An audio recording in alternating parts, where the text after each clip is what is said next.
The sights and sounds of NASCAR racing on a Monday here at the Tricky Triangle in Pocono, Pennsylvania.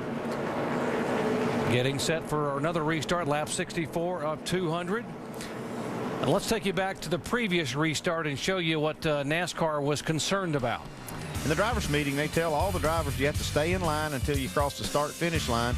You see, this is a good start here, the original start of the race. And Jimmy Johnson controls that one, and Denny Hamlin controls this start as well and stays in line. His third one, where he makes a little bit of a move, you can see he moves over in front of Jimmy Johnson. You cannot move out of your lane until you cross the start-finish line, even if you haven't cleared. NASCAR issued a warning to that team and saying you've got to stay in line in your position until you cross the start and finish line. Dave.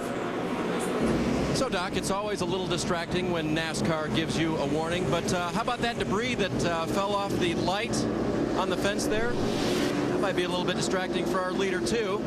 Here it comes, and Denny Hamlin's going to get a piece of that. Doink. Wow, he got a big piece of that. Yeah, they did. They reasoned through spotter Curtis Markham and Mike Ford up on the pit box that everything was okay, but a little frightening. Yeah, you see now why they call that a splitter. They split that piece right in two. So, see Hamlin up there in front. Let's listen into the Jimmy Johnson radio. Good job, bud. Bro, good job. Nice and easy now. God, this race is way too long. Yeah, but that's what makes it good for a guy like you. Like when the going gets tough. Yeah, be fine. It's just, I never wanted, you got a scoring pylon right across, right after you start past the start-finish line here. I never wanted to look at that thing. I wanted this to go what I felt like should have been the end of the race before I ever wanted to look at it. And usually that was the end of about halfway. Yeah, so you just don't pay attention to that thing. It's just a long day, and it makes, you know, you just have to concentrate and do your job for a long time. Shannon? It's funny how a long race always seems to come down to the last few laps of fuel mileage here at Pocono. Chad Knaus has already told Jimmy Johnson, start saving that fuel. Now, you'll remember that they have lost the fuel mileage gamble twice this season, once here at this very track and at Chicago. So those guys are thinking fuel right now. Well, if they're thinking that much about fuel, why they didn't come in and pit there? Let's watch Denny Hamlin now on the restart after the NASCAR warning about staying in position. I don't blame him. I don't want to jump down and get in front of that 48-2 before he got a shot to get the run. But this time, Hamlin up high, Johnson on the inside. Now, Johnson has to be careful, too, because he can't beat that 11 car to the line. He didn't, but it was by about 6 inches. He was right on him right there that time. There wasn't any room for Denny Hamlin to pull over. Jeff Gordon's giving Jimmy Johnson a real push down the front straightaway. Johnson has the edge going into turn one, but will he have it coming off? Oh, they get all jammed up on the top side. Yeah, Gordon's car slid up right in front of Kurt Busch. Here comes Casey Kane on the bottom side. He took advantage of that little jam up. Yes, he did. Whatever it was there. Here comes Kyle Busch, 3 wide. Somebody has to give right here, guys. Oh, Busch gets up in front of the 39 car. Look at Mark Martin just hang right there on the right rear corner of Busch. Yep. Kyle Busch able to power off of that corner, though, and slide up in front of Mark. Ryan Newman now coming back on the inside of Martin for position. You see Sam Hornish back there in the 77. He's right behind Brian Vickers. He's trying that bottom side to see if he can make up a couple of spots on this restart. Oh, Kyle Busch gets a little bit sideways. Just a huge push that you get down this front straightaway. It's over 200 miles an hour. See all of those guys clear Ryan Newman before they got to the turn one. Update on Kyle Busch. Vince. Well, this team did not have a good race car when it was here in June, and they really worked on it. Brought a new car here to Pocono this weekend, and it's been a good run so far for Kyle Busch. The team in the pits has done a nice job, but right now Kyle says it's turning a little too good in the corners. Feels like it's going to spin out. That's not a good feeling to have, but he's managing it so far.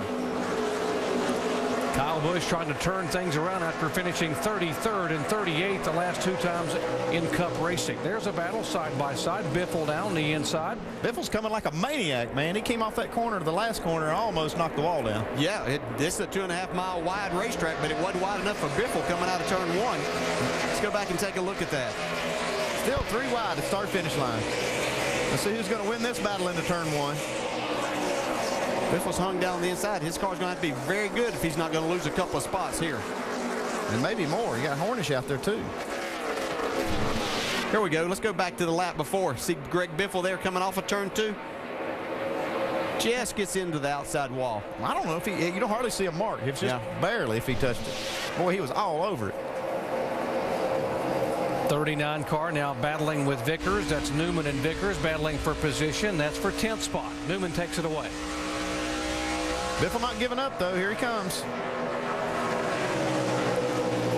That's a sign of having a good car. He can be that aggressive and want to come back. You're trying to make things happen, trying to make those passes, seeing what you can do. This is the time you have to know.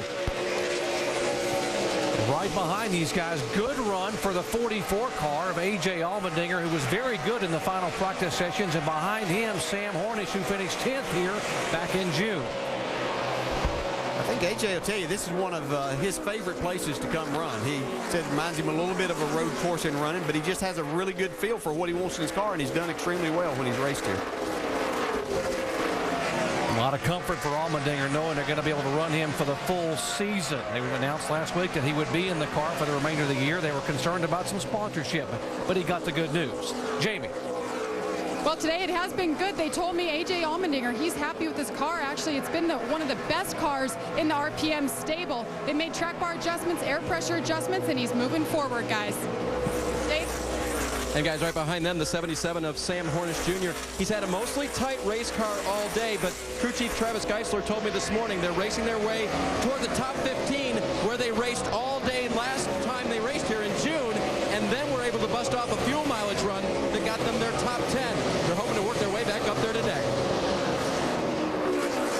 Hornish was running 12th at Indianapolis last week when he cut a tire and smacked the wall and got a finish, did not finish outside the top 30. If they look in their mirror, they'll see some cars coming that took tires at last stop. David Rudeman now right up behind Sam Hornish. He took 2 tires on that last caution.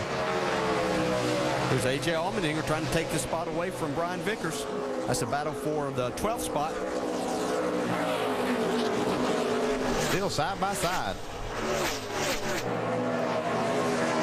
Brian Vickers yet to sign the contract for 2010 for Red Bull. Not sure why Red Bull's waiting, because Vickers has done a heck of a job for this team, not only on the racetrack, but as a leader in the organization. So he was able to hold A.J. Allmendinger off right there as they came through turn 3. Now here comes Clint Boyer trying to make a pass on A.J. Allmendinger.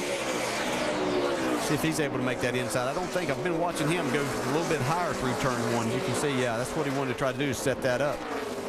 You see behind that group there, you see Hornish. There's the 00 Andy was talking about. Rudeman, Kenseth. These guys here, the 00 17 on back, they have fresh tires. Yeah, they have fresh right side tires. Not sure about Kenseth, but we did see Rudeman took 2 tires. Actually, the 88 car Junior took 4 tires. It seems to be working pretty well for him. As you see, he tries to go to the inside of Sam Hornish. That was a good move for all these cars to take on tires right there. It was a good opportunity, and it'll pay off in this run if it goes long green. Exactly. And the question was, what about some of the guys up front behind Hamlin and Johnson? Did they miss an opportunity maybe to come in and put some fresh rubber on? Well, when Johnson and Hamlin decided to stay out, there were some opportunities there to be had from other guys in the top 10, and they didn't take it. It was actually further back in the lineup that the cars came down pit road. Lap 72 here in the NASCAR Sprint Cup Series, presented by Old Spice.